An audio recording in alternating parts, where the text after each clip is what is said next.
Hello, my name is Keshwani. That's K-E-S-H-W-A-N-I, Keshwani. I have been solving math problems for GRE out of this book here, practicing to take the GRE General Test, the 10th edition. If you do not own this book already, purchase one immediately. You're going to need it in order to prepare for the exam. The problem that I'm about to solve is the one that you're going to find in the very last exam on page number 375. Quantitative comparison question, hence the QC. Number 1, the very first one. One more time, if you have watched my previous videos, I repeat this thing in the beginning of all the sections that I start. I'm looking repair. Is that these exams that you have in this book? In this book, the exams that you have, there are 7 of them. They are based on old-fashioned paper and pencil exam. Those exams do not exist anymore. The exam that you're going to take is what is known as computer adaptive. In the computer adaptive, the difficulty level of the questions is not arranged in any order. In other words, the questions are not arranged from easy to hard as they are arranged in this one. All the questions in these paper and pencil exams, the old-fashioned exams, were arranged in the order of difficulty. In the exam that you're going to take, the difficulty level of the next question depends on how you did in the previous questions. Hence, the computer adaptive. It adapts to what you did in the previous one. But here, all the questions are arranged in the order of difficulty. And there are 15 of them. There are 15 quantitative comparison questions. So on a scale of difficulty, here's your 15, here's your number 1. This is the easiest one on a scale of difficulty from 1 through 15. This is number 1. It's very simple, very straightforward. Let's take a look at it. 4 over 5 minus 4 over 7 versus 4 over 7 minus 2/5. Take the common denominator, which is 35. So it goes 7 times, 5 goes 7 times, that's 28. This goes into 5 times, so that's 20. And here, same common denominator, 5 times, that's 20, minus this is goes 7 times, 14. Now since 35 appears in both columns in the denominator, it plays no role. In other words, if I were to multiply this column by 35, if I multiply this column by 35, I have to multiply this column by 35. And if I were to multiply this column by 35 and this column by 35, it disappears. Perhaps I'm making too much fuss about nothing. So now I'm going to erase. I'm not going to show you the baby stuff. It just disappears. You can cross it out. It just disappears in the denominator both here. So here we have 28 minus 20, which is 8. Here we have 20 minus 14, which is 6. Therefore the answer is 8. Voila. That's all. Simple, straightforward. In other words, this was 8 over 35. This was 6 over 35. That's all. That was number 1. Let's take a look at number 2.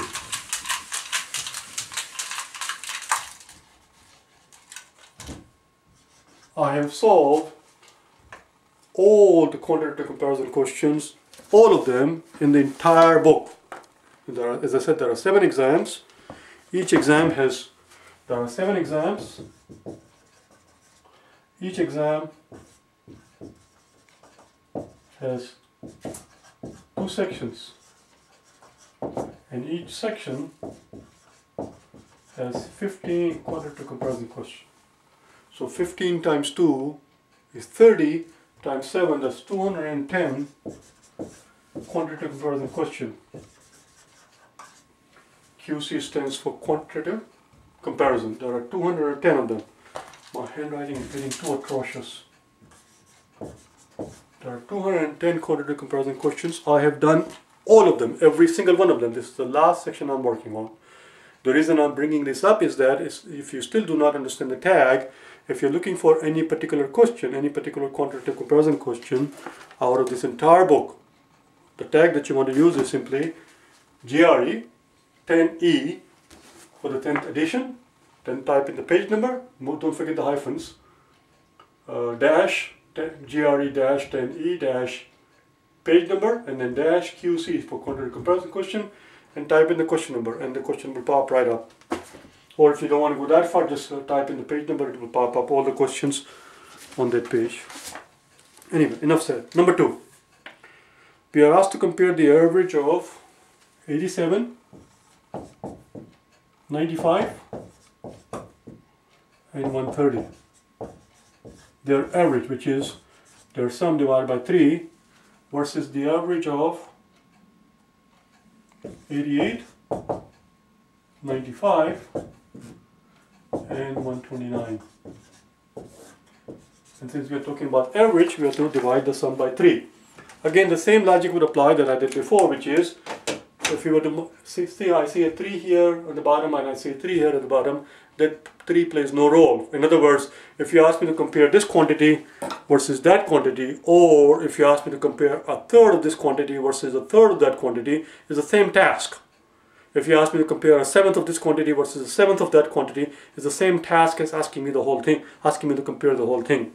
In other words, mathematically speaking, if I were to multiply this column by 3, I have to multiply this column by 3. And if I were to do that, this 3 will cancel out with this 3. This 3 will cancel out with that 3.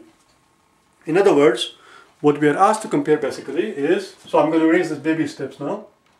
All we are asked to compare is the sum of these 3 numbers versus the sum of these 3 numbers. Let's take a look at it. So basically what it boils down to is that we are asked to compare the sum of these 3 numbers versus the sum of these 3 numbers.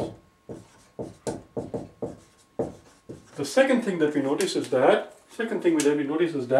95 appears in both columns. We can get rid of that as well. In other words, if we were to subtract 95 from this column, we have to subtract 95 from that column. And we can do that. If we subtract that's a 95, we have to subtract 95 from that column. And if we were to do that, this 95 disappears. It cancels out with this one. You see? So we can get rid of that. So now we are asked to compare basically what it boils down to at the end is that we are asked to compare the sum of 87 plus 130 versus the sum of 88 and 129. Well, the sum of 87 and 130, since 87 is 1 less than 88 and 130 is simply 1 more than 129, their sum has to be equal.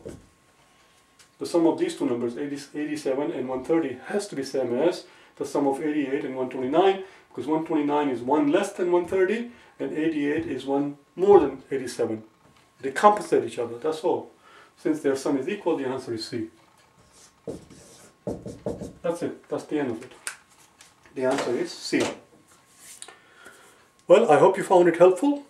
If you wish to get hold of me for personal private tutoring, I do tutoring, I do face-to-face tutoring, obviously one-to-one tutoring. I also tutor over the internet via Skype, and I also tutor over the telephone. If there is anything at all that I can do to help you prepare for your exams, the GRE or the GMAT, or the SAT for that matter, go to my website at www.prep.gre.com and send me an email. Or you can go to www.KeshwaniPrep.com and send me an email. I will see you in the next video with question number 3. Alright?